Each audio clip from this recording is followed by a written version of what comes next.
నేను మీకు ఏం చెప్తున్నానంటే ఇప్పుడు తిరుమలలో వెంకటేశ్వర సాక్షిగా వెంకన్న సాక్షిగా ఇప్పుడు మళ్ళీ ప్రక్షాళన మొదలైంది. మీరు యూట్యూబ్లో కూడా చూడొచ్చు. భక్తులు చెప్తున్నారు కింద నుంచి మళ్ళీ టోకన్లు కడుతున్నారు. ఇంతకుముందు 1200 మీటర్ దగ్గర టోకన్ కడుతున్నారు. ప్రజలారా ఒకసారి చూడండి. మీరు ఆ ప్రభుత్వంలోకి వెళ్ళి ఇబ్బందులు పడి మీరు చాలా అగసాట్లు పడి పైకి రావడం మానేసిన వాళ్ళు చెప్తున్నా. కింద నుంచి వచ్చే వాళ్ళకి టోకన్ ఉంది, మంచి సెక్యూరిటీ ఉంది, మధ్యలో మజ్జిగ ఉన్నాయి, సాంబార్ అన్నం ఉంది, పైకి వస్తే క్యూ లైన్లో ఫ్యాన్లు ఉన్నాయి, అన్నదాన ప్రసాదం ఉంది, మజ్జిగ ఉంది, మంచి రెస్పెక్ట్ ఉంది. కంపార్ట్మెంట్లోకి వెళ్తే మంచి టీవీలు పెడుతున్నారు. దేవుడి దర్శనం బాగుంది. వీఐపీ బ్రేక్ దర్శనాలు తగ్గించినారు. కాబట్టి ఇప్పుడు వెంకటేశ్వర స్వామి తిరిగి వచ్చాడు. ఇంతకుముందు లేడు. 5 సంవత్సరాలు వెంకటేశ్వర స్వామి ఆ కొండ మీద లేడు, అలిగి వెళ్ళిపోయాడు. వెంకటేశ్వర స్వామి లేడు 5 సంవత్సరాల్లో. ఇప్పుడు మళ్ళీ వచ్చాడు. కాబట్టి ఏదైనా పైకి వెళ్ళి సంతోషంగా దర్శనం చేసుకోండి. ఆ ప్రక్షాళన మొదలైంది. కానీ ఇంకొక మాట చెప్తున్నా, నా వయసుకి ఒకే ఒక మాట చెప్తున్నా, అతను వదిలేసిన ప్రాజెక్టులన్నీ కూడా కొనసాగించాలంటే అతను అప్పుల్లో వదిలేసి వెళ్ళిపోయాడు. ఇప్పుడు కొనసాగించాలంటే కొంత సమయం పడుతుంది. ఈ రోజు కూడా 7,000 రూపాయలు పింఛన్ ఇచ్చారు. అది చిన్న చితక విషయం కాదు. ఎన్ని వేల కోట్లు మీరు ఆలోచించాలి. అతను నేను 4,000 ఇస్తాను, 3,000 ఇచ్చాడు ఫస్ట్, తర్వాత 250 లాస్ట్ అది కూడా ఆపేశాడు. కాబట్టి బాగా పెట్టించింది. అంటే విడతల వారీగా ఇచ్చాడు. చంద్రబాబు నాయుడు గారు ఒకేసారి చెప్పిన అమౌంట్ ఇచ్చాడు. ఇచ్చుకుంటూ పోతా ఉన్నారు. పోలవరం ప్రాజెక్టు కూడా అత్యాధునికమైనటువంటి టెక్నాలజీ మొన్న సర్వే కూడా చేశారు. అది కూడా ఫినిష్ అవుతుంది.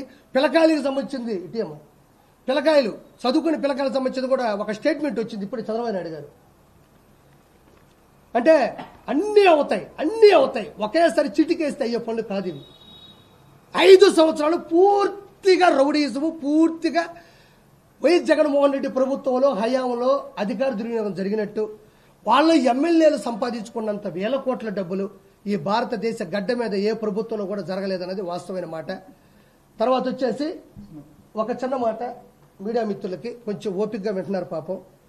ఇటు చూడండి, ఇది అధికారికంగా చెప్పినటువంటి లోకేష్ బాబు గారి మాట. ఇది అంటే మనం ఎలక్ట్రానిక్ మీడియా ఉంటుంది, మన పేపర్లో వేసిన యూట్యూబ్లో వేసిన మాటే అది మందే అవుతుంది అఫీషియల్. 6 లక్షల మంది విద్యార్థుల జీవితాలలో వెలుగులు. వైకాపా ప్రభుత్వ హయాంలో విద్యా దీవెన, వసతి దీవెనకు 3,450 కోట్ల బకాయిలు పెట్టిన వైసీపీ ప్రభుత్వం.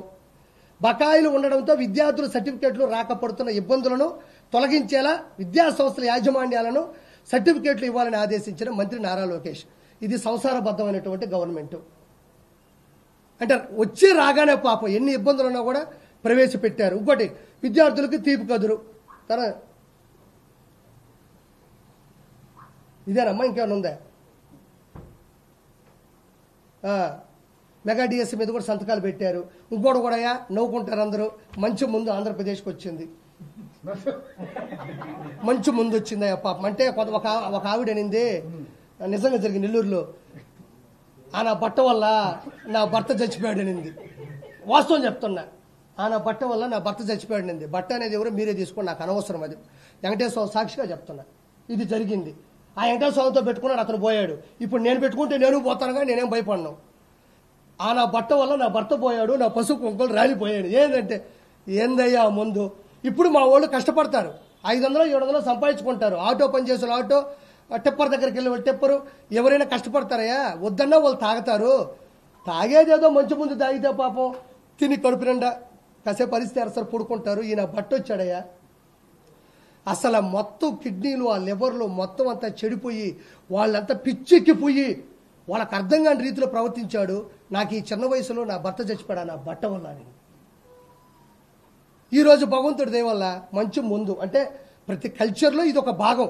జగన్మోహన్ రెడ్డి లాగా నేను సంపూర్ణ మద్యపాన నిషేధం చేస్తా అని చెప్పి అందరికీ ఎడ్డిమడ్డి మందు పోసే పాపం వాళ్ళని నాశనం చేయలే. చెప్పినారు, మంచి ముందు తీసుకొస్తున్నారు. ఈరోజు బ్రహ్మాండంగా కింగ్ఫిషర్ బీర్ వచ్చింది, రాయల్ ఛాలెంజ్ వచ్చింది, మంచిగా బ్రాండ్లు వచ్చినాయి దేవుడి దేవల్ల. అంటే మరి దేవుడి దగ్గరికి వెళ్లకుండా దేవుడి దేవల్ల మంచి బ్రాండ్లు వచ్చినాయి. కాబట్టి ప్రక్షాళన మొదలైంది. మంచి విధి విధానాలు కూడా అక్కడ మొదలైపోయినాయి. మర్చిపోయినా మా రవి అన్న మంచి, థ్యాంక్ యూ సో మచ్. ఈరోజు రెండు విషయాలు చెప్తాను అన్నయ్య. 2 విషయాలు గొప్ప ఏంటంటే, జగన్మోహన్ రెడ్డికి కడుపు నిండా అన్నం తిన్నా ఒప్పదు, జగన్మోహన్ రెడ్డికి మంచి ఇల్లున్నా ఒప్పదు.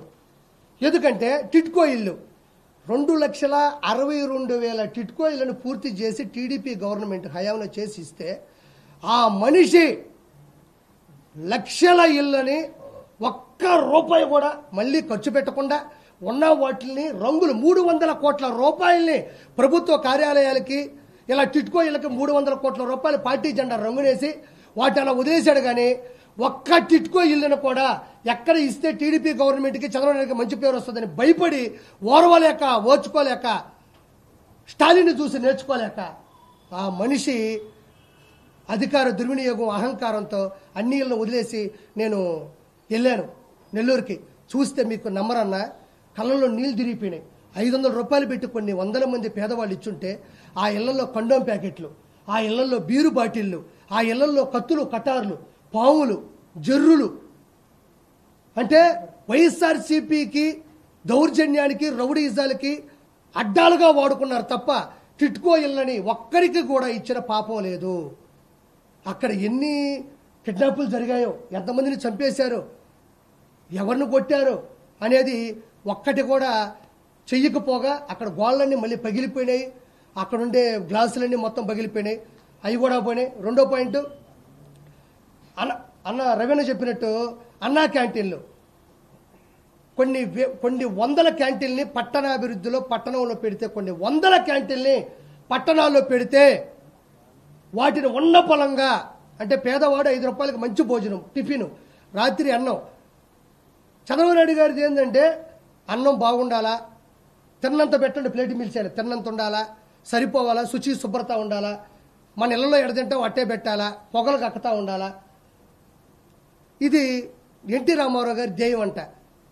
ఏ పేదవాడు మంచి భోజనం లేకుండా కడుపు ఆకలితో చచ్చిపోకూడదన్న ధ్యేయంతో పుడితే అన్నిటిని పగలగొట్టి అన్నిటిని విసిరేసి సచివాలయాలుగా, బరిలు కొట్టాలుగా, కొన్ని మళ్ళీ వైఎస్ఆర్సీపీ అడ్డాలుగా, కొన్ని కూల్చివేత చేసి ఈరోజు అన్నా క్యాంటీన్లు మొత్తం కొన్ని 100 కోట్ల రూపాయలని దుర్వినియోగం చేశాడు. అక్కడేమో లక్షల కోట్లు టిట్కో ఇల్లు డబ్బులు నాశనం చేశాడు. ఇప్పుడు మళ్ళీ చెప్పిన వెంటనే చిత్తూరులో మన జగన్మోహన్ నాయుడు, జగన్ అంటే ఆ జగన్ కాదయ్యా, ఇతను మంచోడే, నా స్నేహితుడే, జగన్మోహన్ నాయుడు అని చిత్తూరు ఎమ్మెల్యేగా గెలిచాడు భారీ మెజార్టీతో, విజయానందరెడ్డి మీద, గంజాయి మీద గెలిచాడు, గంజాయి విజయానందరెడ్డి మీద. అతను ఓపెన్ చేశాడు, మంచి భోజనం మంచి టిఫిన్ పెడుతున్నాడు. నారాయణ గారు కూడా ఇప్పుడు ఒకటి ఓపెన్ చేస్తారు. ఈ విధంగా 300 నుంచి 400 వరకు, నా దేశం వరకు అన్ని పట్టణాల్లో కూడా, అన్ని టౌన్లో కూడా మొత్తానికి రెడీ అవుతున్నాయి. మొత్తానికి ప్రక్షాళన జరిగింది, మొత్తానికి మంచి గవర్నమెంట్ వచ్చింది. నేను వీళ్ళందరూ కూడా కోరుకునేది అంటే ఆ వెంకటేశ్వర స్వామి సాక్షిగా చంద్రబాబు నాయుడు గారు కానీ, లోకేష్ బాబు గారు కానీ, వీళ్ళందరూ కూడా ఏ మాత్రం ఇగో లేకుండా, ఏ మాత్రం కల్తీ లేకుండా, ఏ మాత్రం బూతులు లేకుండా వీళ్ళందరూ చాలా స్వచ్ఛందంగా, చాలా స్వేచ్ఛగా రాజకీయం చేస్తున్నారు. కాబట్టి రానున్న రోజుల్లో యువతకు కానీ, వృద్ధులకు కానీ, చిన్నపిల్లలకు కానీ, పెళ్లి చేసుకున్న అందరికి కూడా మంచి సదుపాయాలు ఉంటాయి. ఆ వెంకన్న సాక్షిగా ఈ ఆంధ్ర రాష్ట్రం మంచి అభివృద్ధిలో కల మనస్ఫూర్తి కోరుకుంటున్నాను. మీ సపోర్టు నాకు ఇప్పటి నుంచి కాదు, ఎప్పటి నుంచో ఉంది. ఎప్పుడు నా అంశాన్ని జనాలు తీసుకెళ్లడంలో ఏ ఒక్కరితో నాకు తెలియదు, కానీ నాకు ఏ రోజు మీడియా సపోర్ట్ తగ్గదు. నా పాయింట్లు చాలా ఇంట్రెస్ట్గా వింటారు. కాబట్టి